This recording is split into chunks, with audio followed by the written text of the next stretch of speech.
जी, देखिए जैसे कि एक बहुत बड़ा ट्रांजिट तो जुपिटर का होने वाला है। अच्छा। जुपिटर जो है मिथुन राशि से हम्म 2 जून को कर्क राशि में ट्रांजिट होने वाले हैं हम्म और यहाँ पर ये करीबन 31 अक्टूबर तक रहेंगे।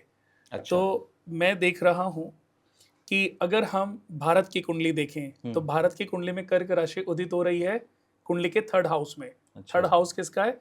पराक्रम का, हम्म कॉन्फिडेंस का, हम्म ताकत का, शक्ति का, सहोदर यानी कि पास के संबंधी, पास के लोग। अच्छा। अब कंट्री के हिसाब से देखेंगे तो साथ में काम करने वाली कंट्रियां, हम्म सपोर्ट करने वाली कंट्रियां, हम्म यानी कि भारत का अगर हम देखें हम्म तो बहुत ही फेवरेबल टाइम है। अच्छा। क्योंकि ये जो टाइम है, ये टाइम इस हिसाब से भी कि भारत की वृषभ लगन है हम्म और अभी मंगल की महादशा ऑलरेडी, जैसा कि हमने लास्ट भी बात की थी कि मंगल की महादशा जी। अगर हम वृषभ राशि के अकॉर्डिंग देखें तो हम्म ये डे टू डे इनकम दशा है।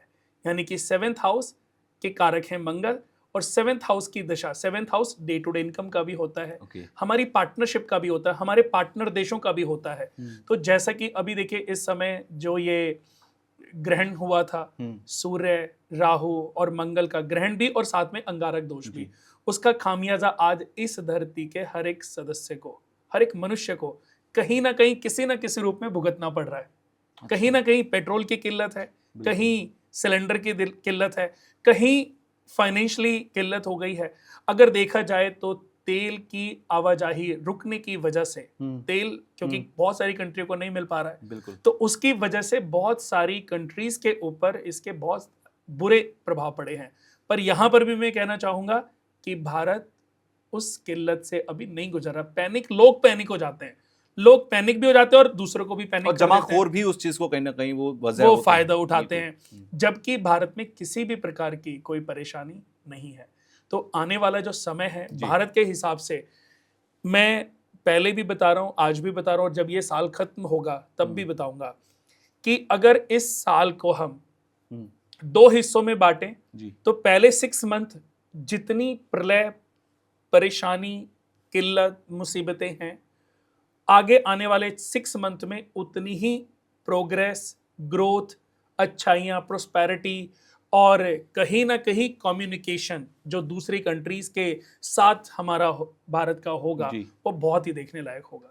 यानी कि जो समय मुश्किल है वो यहीं तक है, इसके आगे की कहानी इस साल के लिए जून तक लिटिल अच्छा बिट है। है, लेकिन अच्छा। जुलाई के बाद हम देखेंगे। वैसे तो अभी ये जून से अगर हम देखें तो बृहस्पति का जो चेंज है जी। वो बहुत अच्छा है, लेकिन कई बार हमने देखा है कि बृहस्पति एक ऐसे ग्रह हैं जिस घर में बैठते हैं उस घर की हानि करते हैं, लेकिन जहां दृष्टियां डालते हैं हम्म वहां से लाभान्वित करते हैं। हम्म यानी कि बृहस्पति थर्ड हाउस में बैठे हैं तो जी। थोड़े जमाखोर और बढ़ेंगे, अच्छा। षड्यंत्रकारी लोग पनपेंगे और कहीं ना कहीं राजनीति में बहुत उलटफेर होने वाला है।